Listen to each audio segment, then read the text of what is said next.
सूरत Lok Sabha seat पर BJP उम्मीदवार के निर्विरोध निर्वाचित होने में कांग्रेस पार्टी के प्रत्याशी की मिलीभगत होने की खबर सामने आ रही है। मीडिया रिपोर्ट्स में दावा किया जा रहा है कि जानबूझकर कांग्रेस प्रत्याशी ने अपना पर्चा खारिज करवाया ताकि बीजेपी जीत जाए। खबरें ऐसी भी चल रही हैं कि कांग्रेस प्रत्याशी रहे नीलेश कुंभारी बीजेपी ज्वाइन कर सकते हैं। ये पूरा घटनाक्रम सुनियोजित तरीके से अंजाम दिया गया। हर चीज की प्लानिंग की गई थी जिससे बीजेपी सूरत लोकसभा सीट से निर्विरोध जीत जाए। इसमें बीजेपी के बड़े नेताओं के शामिल होने की बात भी कही जा रही है। क्या है पूरा मसला और कैसे बीजेपी ने सूरत लोकसभा सीट से निर्विरोध चुनाव जीता, बताएंगे आपको इस वीडियो में। सूरत लोकसभा सीट से बीजेपी उम्मीदवार मुकेश दलाल चुनाव जीत गए हैं। वोटिंग होने से पहले ही मुकेश दलाल सांसद निर्वाचित हो गए हैं। ऐसा इसलिए हुआ क्योंकि उनके सामने कोई उम्मीदवार नहीं बचा। कांग्रेस प्रत्याशी का पर्चा खारिज हो गया। बाकी 8 उम्मीदवारों ने अपना नाम वापस ले लिया। दैनिक भास्कर की एक रिपोर्ट में दावा किया गया है कि कांग्रेस उम्मीदवार नीलेश कुंभारी ने बीजेपी से हाथ मिला लिया था, यानी कांग्रेस का जो उम्मीदवार था वो बीजेपी में जाके मिल गया था। कांग्रेस नेतृत्व को अंधेरे में रखते हुए नीलेश कुंभारी ने अपना पर्चा खारिज कराने की प्लानिंग की। नीलेश ने जब नामांकन दाखिल किया तो प्रस्तावकों में कांग्रेस पार्टी के किसी कार्यकर्ता या नेता की बजाय अपने रिश्तेदारों, भांजे बहनोई और 2 बिजनेस पार्टनर्स को रख लिया। इसके बाद चारों प्रस्तावकों ने निर्वाचन अधिकारी से शिकायत की कि नामांकन पत्र पर उनके हस्ताक्षर फर्जी हैं। ये शिकायत करने के बाद चारों प्रस्तावक गायब हो गए। चुनाव अधिकारी ने सबको नोटिस जारी कर बुलाया लेकिन कोई नहीं आया। नीलेश कुंभारी को 24 घंटे का समय दिया गया। चुनाव अधिकारी ने कहा कि आप अपने प्रस्तावकों को लेकर आइए, लेकिन नीलेश कुंभारी ने कहा कि उनसे संपर्क नहीं हो पा रहा है। उनके प्रस्तावक जो हैं वो गायब हो गए हैं। इसके बाद नीलेश कुंभारी का पर्चा खारिज हो गया। कुंभारी ने पर्चा खारिज होने को साजिश बताया और बीजेपी को जिम्मेदार बताया। बीजेपी पर खूब हमला बोला ताकि किसी को इसकी भनक न लगे कि अपना पर्चा खारिज कराने में खुद उनका हाथ है। नीलेश कुंभारी का पर्चा खारिज होने के बाद अब बचे थे 8 अन्य उम्मीदवार, जिसमें एक बसपा और 7 निर्दलीय व अन्य छोटी पार्टियों के उम्मीदवार थे। इन सभी को सूरत के एक 5 स्टार होटल में इकट्ठा किया गया। सबको आमने सामने बातचीत की गई और नामांकन वापस लेने को राजी किया गया। बसपा उम्मीदवार प्यारेलाल भारती की लोकेशन नहीं पता चल पा रही थी तो क्राइम ब्रांच खोजबीन में जुटी। बसपा उम्मीदवार प्यारेलाल भारती नामांकन वापस लेने को राजी होने वालों में सबसे आखिरी थे। उनके नामांकन वापस लेते ही मुकेश दलाल ही सूरत लोकसभा सीट पर एकमात्र उम्मीदवार बचे जिन्हें चुनाव अधिकारी ने चुनाव जीतने का सर्टिफिकेट जारी कर दिया।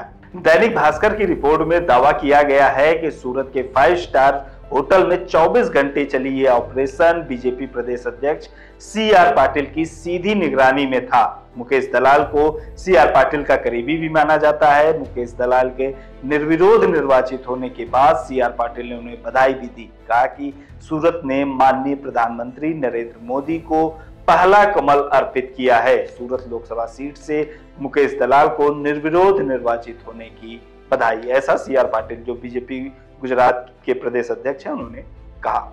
अब खबरें ये भी चल रही हैं कि कांग्रेस उम्मीदवार रहे नीलेश कुंभारी बीजेपी में शामिल हो सकते हैं। आज तक की खबर के मुताबिक सूरत से लोकसभा उम्मीदवार रहे मुकेश दलाल इसी हफ्ते बीजेपी में शामिल हो सकते हैं। वहीं दूसरी तरफ कांग्रेस कार्यकर्ताओं ने नीलेश कुंभारी के घर का घेराव किया और प्रदर्शन किया। नीलेश कुंभारी के घर के बाहर इकट्ठा कांग्रेस कार्यकर्ताओं ने उन्हें जनता का गद्दार बताया और उनके खिलाफ नारेबाजी की। कांग्रेस नेताओं का कहना है कि मुकेश दलाल को गलत तरीके से निर्वाचित घोषित किया गया। कांग्रेस प्रवक्ता अभिषेक मनु सिंघवी ने कहा कि बीजेपी सूरत में अपनी हार से डर गई थी, इसलिए चुनाव से पहले मैच फिक्सिंग की कोशिश की।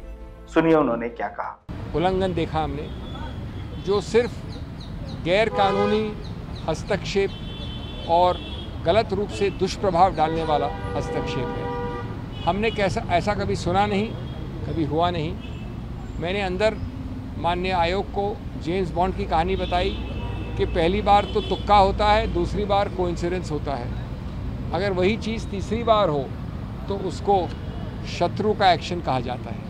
सूरत में ये बात बारंबार हुई है, ये कोइंसिडेंस नहीं है, ये शत्रु का एक्शन है। क्या हुआ? एक साथ 4 प्रस्तावक कांग्रेस कैंडिडेट के खड़े होकर बोलते हैं कि ये हस्ताक्षर हमारे नहीं हैं। चुनाव के एक दिन पहले ये कहा जाता है।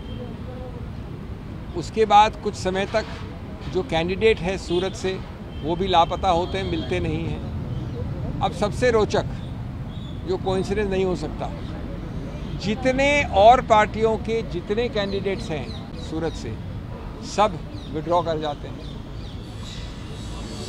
ये ऐसा अजूबा तो हमने देखा नहीं। सूरत का कैंडिडेट इतना प्रभावशाली है कि कोई उसके विरुद्ध खड़े होकर तैयार नहीं। खड़े होने के बाद, नामांकन पत्र भरने के बाद, तो इसलिए हमने कहा है चुनाव आयोग से कि ये आपने चुनाव के धरातल को नॉन लेवल प्लेइंग फील्ड बना दिया है, समतल ज़मीन नहीं छोड़ी है।